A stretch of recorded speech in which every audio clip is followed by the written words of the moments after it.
मधुबन के बाबा, मधुबन के बाबा मुरली वाले, आपका क्या कहना,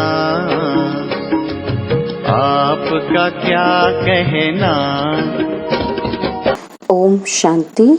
आज 22 जुलाई 2022 के साकार मधुर महावाक्य है। आज मीठे मीठे बाप दादा बोले, मीठे बच्चे, अब दुख के बंधनों से छूट सुख के संबंध में जाना है। इसलिए पुराने कर्म बंधन के हिसाब किताब सब चुकतू करने हैं। बाबा ने कहा, मीठे बच्चे, अब दुख के बंधनों से छूट सुख के संबंध में जाना है। इसलिए पुराने कर्म बंधन के हिसाब किताब सब चुकतू करने हैं। बाबा ने आज प्रश्न पूछा कि इस युद्ध स्थल पर बेहद की बॉक्सिंग कौन सी है और बॉक्सिंग में विजय का आधार क्या है। उत्तर में बाबा कहते, माया रावण से तुम बच्चों की बेहद की बॉक्सिंग है। इसे ही मल्ल युद्ध कहा जाता है। इस बॉक्सिंग में विजयी बनने के लिए बुद्धि में रहे कि हमने कल्प कल्प जीत पाई है। माया रावण पर जीत पाने के लिए 5 भूतों का दान देना है। दान में देकर फिर कभी वापस नहीं लेना है। अगर दान देकर वापस लिया, काम क्रोध के वश हुए तो सब भूत फिर सताने लगेंगे। मुरली का गीत है, एक तू जो मिला सारी दुनिया मिली। ओम शांति। यह रिकॉर्ड है जो बंधन से मुक्त हो संबंध में आए हैं। इस समय है माया का बंधन, इसको ही आसुरी बंधन कहा जाता है। अब तुम्हारा है ईश्वरीय संबंध। बंधन में है दुख और संबंध में है सुख। इसलिए कहते हैं, दुख के बंधन काट हमें सुख के संबंध में लाओ। भक्ति मार्ग में भक्तों की पुकार होती है। भगत अर्थात भगवान को याद करने वाले। परंतु दुनिया में एक भी भक्त नहीं जिसको भगवान का पता हो। इसलिए आधा कल्प से भक्ति मार्ग चला आता है। साधु भी साधना करते हैं, भगवान से मिलने के लिए बंदगी करते हैं। भगवान तो एक है, उनसे वर्षा मिलता है। हद के बाप का वर्षा तो है, फिर भी बेहद के बाप को याद करते हैं, क्योंकि हद के वर्षे में दुख है, बेहद के वर्षे में सुख है। यह भी तुम जानते हो। तुम्हारे बंधन काटने के लिए बाप सम्मुख बैठे हैं। गाया भी जाता है, दुख हरता सुख करता।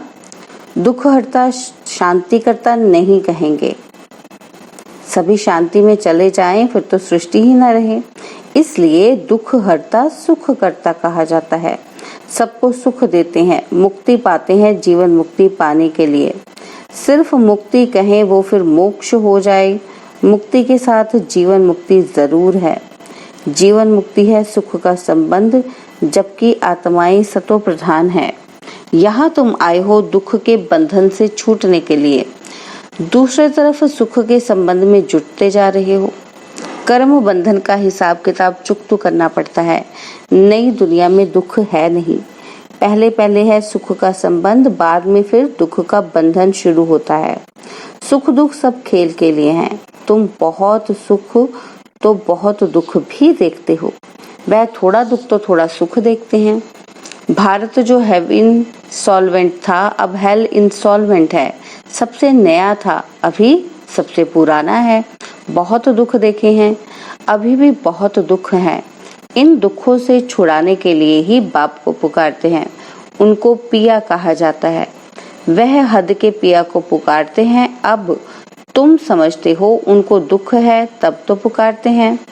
अभी श्रीमत पर तुम पुरुषार्थ कर रहे हो सुख धाम में जाने का। बाप कहते हैं, हर 5000 वर्ष बाद आता हूँ। तुम्हारी बुद्धि में अब ज्ञान भरा है, आदि से अंत तक। तो त्रिकालदर्शी हुए ना।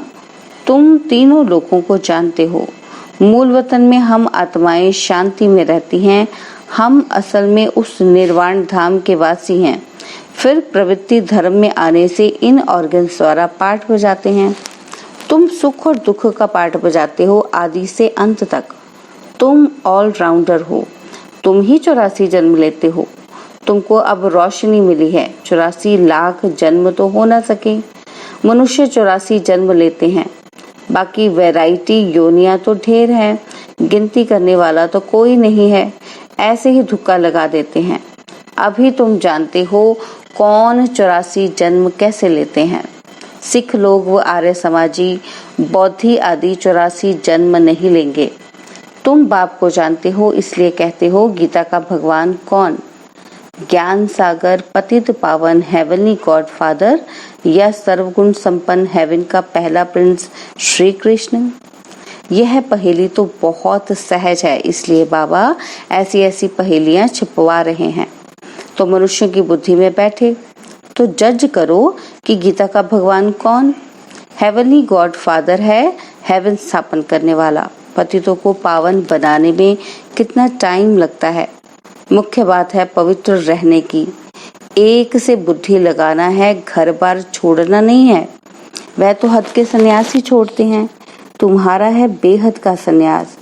वह फिर भी पुरानी दुनिया में रहते हैं, तुमको सारी दुनिया को भूलना पड़ता है। हमको हद से बेहद में जाना है, वह है शांति धाम। वहाँ शांति ही शांति है, बाकी हद और बेहद का सुख यहाँ है। तुमको हद और बेहद के पार जाना है। शांति धाम हम आत्माओं का घर है। वहाँ कोई पार्ट आत्मा बजाती नहीं है, ऑर्गन्स नहीं है। फिर ड्रामानुसार तुम्हारा सत्य का पार्ट इमर्ज होता है। जो तुमने पार्ट बजाया है, कल्प कल्प वही पार्ट बजाते हो। यह बातें तुम्हारे सिवाय कोई बता नहीं सकते। सुख का संबंध और दुख का बंधन तुम जानते हो। तुमको रहना भी आसुरी संबंध में है, क्योंकि तुम अभी ईश्वरीय संबंध में रह नहीं सकेंगे। इतने सभी कहाँ रहेंगे? फिर तो सन्यासियों मुआफिक हो जाएं, कुटुंब को कहाँ ले जाएंगे? बच्चे वृद्धि को पाते रहेंगे। पहले पहले छोटा घर था, 3 पैर पृथ्वी के थे। तुम छोटी कोठरी में आते थे। जैसे बाबा कहते हैं घर में गीता पाठशाला खोलो, वैसे ही था। पूछते हैं शुरू कैसे हुआ? बाबा बताते हैं शुरू ऐसे हुआ था कि पहले 3 पैर पृथ्वी के लिए, फिर पीछे बड़े मकान लिए।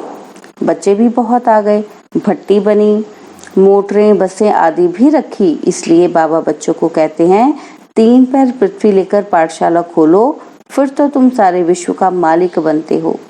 गाते हैं ईश्वर विश्व का मालिक है, परंतु तुम जानते हो विश्व सृष्टि को कहा जाता है। बाप तो मालिक बनते नहीं हैं, बाप तो आते हैं खिदमत करने। जब सारी यूनिवर्स दुखी होती है, यह गॉड की यूनिवर्सिटी सारे यूनिवर्स के लिए है। कॉलेज भी है, सबको सदगति मिलती है। दुर्गति में भी जाते हैं ना, सूक्ष्म वतन मूल वतन में तो दुर्गति में नहीं जाते हैं। इसलिए यूनिवर्सिटी से सारे यूनिवर्स का कल्याण होता है। यह बातें कोई शास्त्रों में नहीं है। सभी की गति सदगति के लिए कहते हैं कि मुझे आना पड़ता है, नहीं तो पावन कैसे बनेंगे। रावण भी कितना समर्थ है, तुम हमारी तरफ आते हो, रावण फिर खींच लेते हैं। माया बड़ी दुष्टर है, माया तुमको दुख में ले जाती है। यह खेल है, बॉक्सिंग में दोनों ही समर्थ हैं। आधा कल्प हार आधा कल्प जीत होती है। यह बॉक्सिंग बेहद की है, इनको युद्ध स्थल कहा जाता है। इसमें माया रावण को जीतना होता है। कल्प पहले भी तुमने जीत पाई थी, तुम देख रहे हो कौन कौन निकल रहे हैं। कोई कहते हैं बाबा क्रोध आता है, अरे ये तो भूत है, दान में दे फिर वापस लेंगे तो बहुत सताएगा। तुमने 5 विकार दान में दिए, इनका संन्यास करना है। बाकी घर बार छोड़कर भागना कायरता है। बाप समझाते हैं 63 जन्म तुमने गोते खाए हैं, अब एक जन्म पवित्र रहो। इसमें आमदनी बहुत है, जबरदस्त प्राप्ति है। दुश्मन सामने खड़ा है, मल युद्ध होती है ना, कंस और कृष्ण की मल युद्ध शास्त्रों में दिखाई है। यह तो माया रावण की बात है। कृष्ण की आत्मा अंतिम जन्म में है, माया से युद्ध कर फिर श्री कृष्ण बनती है। अब समझदार बनना है। भारत कितना सिरताज था। सूर्यवंशी की दरबार देखो, कितने हीरे जवाहरों के महल थे। यहाँ भी दरबारें होती हैं, आपस में प्रिंसेस मिलते हैं, नंबरवार बैठते हैं। बुद्धि से काम लो, वहाँ आपस में कैसे मिलते होंगे, उनकी दरबार कैसे होगी। रात को बत्ती देखने में नहीं आती, रोशनी ही रोशनी है। साइंस काम में आती है, गुम नहीं होती। तुम भारत को स्वर्ग बनाने के निमित्त बनते हो, स्वर्ग का द्वार खोलते हो। वह शंकराचार्य, यह शिवाचार्य। बाप कहते हैं मैं ज्ञान का उच्चारण करता हूँ। गीता में सुना कि आप मिले तो सारी दुनिया मिली। गीत में सुना ना कि आप मिले तो सारी दुनिया मिली। उनसे ऊंच होते नहीं, सर्व मनोकामनाएं पूर्ण होती हैं स्वर्ग में, सब सुख मिल जाते हैं। आगे भी टेलीफोन, बिजली, मोटरें आदि थोड़ी थी, अभी हुई हैं। वहाँ तो साइंस बहुत काम देती है। अभी भी विलायत में 7 रोज में मकान तैयार करके दे देते हैं। और यहाँ के मनुष्यों की बुद्धि तमो प्रधान है, यहाँ की भेंट में उन्हों की रजो प्रधान कहेंगे। तुम बच्चे ये सब जानते हो, दुनिया को बदलना होता है, इसलिए यह महाभारत लड़ाई है। तुम्हारी बुद्धि खुल गई है कि कैसे युद्ध के मैदान में खड़े हैं, माया सामना करती है। बाप कहते हैं पूरा योग लगाओ। तुम भी निर्वाण धाम के रहने वाले हो, जैसे बाबा वैसे तुम। बाप तुम्हें विश्व का राज्य देते हैं, उसके बदले दिव्य दृष्टि की चाबी अपने पास रखते हैं। कहते हैं ये हमारे काम की है, भक्ति मार्ग में तुमको खुश करना होता है। बाकी किसी को देता नहीं हूँ, तुमको विश्व की बादशाही देता हूँ। यह कोई कम बात है क्या? दिव्य दृष्टि की चाबी भी कोई कम थोड़ी है। खेल कैसा है, जो अच्छी रीति समझते हैं अंदर खुशी में रहते हैं। जन्माष्टमी पर भी समझाया, कृष्ण की जयंती नहीं, यह परमपिता परमात्मा की ही जयंती गाई जाती है। पहले कृष्ण जयंती मनाते हो, शिव जयंती कहाँ गई? पहले शिव जयंती हो, फिर तो कृष्ण का जन्म हो। शिव जयंती के बाद है कृष्ण की जयंती। शिव बाबा ही भारत को स्वर्ग बनाते हैं। कहते हैं कल्प के संगम पर आकर राजयोग सिखलाता हूँ। महाभारत की लड़ाई हो तब नरक का विनाश, स्वर्ग की स्थापना हो। शिव बाबा शिवालय स्थापन करते हैं और रावण वैश्यालय बनाते हैं। जिससे श्री कृष्ण ने पद पाया उसका किसी को पता ही नहीं है। वास्तव में शिव जयंती ही मुख्य है, बाकी तो मनुष्य जन्म लेते रहते हैं। जो पूज्य देवताएं हैं वही फिर पुजारी बनते हैं। तुम्हारी बुद्धि में सारा राज है, सो भी नंबरवार पुरुषार्थ अनुसार। बाबा तुमको समझाते हैं, तुम फिर औरों को समझाते हो। प्रिंसिपल आदि को भी समझाना चाहिए। यह जो स्कूलों में हिस्ट्री, ज्योग्राफी पढ़ाई जाती है, यह तो अधूरा ज्ञान है। मूल वतन, सूक्ष्म वतन, स्थूल वतन, इन सब का राज समझाना चाहिए। इनको जानते नहीं, बाकी अंग्रेजों, मुसलमानों आदि की हिस्ट्री, ज्योग्राफी ले बैठे हैं। बेहद की हिस्ट्री, ज्योग्राफी बाप ही समझाते हैं। हम मनुष्य से देवता बन रहे हैं। स्वर्ग का प्रिंस, प्रिंसेस कैसे बने? आओ तो तुम्हें हम बताएं। हेवन के प्रिंस, प्रिंसेस बनना है। उन्हों को यह वर्षा कैसे मिला, यह सूर्यवंशी डिनास्टी कैसे स्थापन हुई, यह नॉलेज नहीं है तो तुम फिलोसोफर काहे के हुए? समझाने की युक्ति चाहिए। क्या यह जजमेंट करते हैं? धर्मराज बाबा तो बिल्कुल एक्यूरेट है, उनके ऊपर तो कोई है ही नहीं। यहाँ तो 1-2 के ऊपर है। सच्चा सच्चा धर्मराज तो सिर्फ एक है। अच्छा, मीठे मीठे सिकिलदे बच्चों प्रति माता पिता बाप दादा का याद प्यार और गुड मॉर्निंग। रूहानी बाप की रूहानी बच्चों को नमस्ते। हम रूहानी बच्चों की रूहानी बाप दादाजी को दिलवा चांद सिकवा प्रेम से नमस्ते।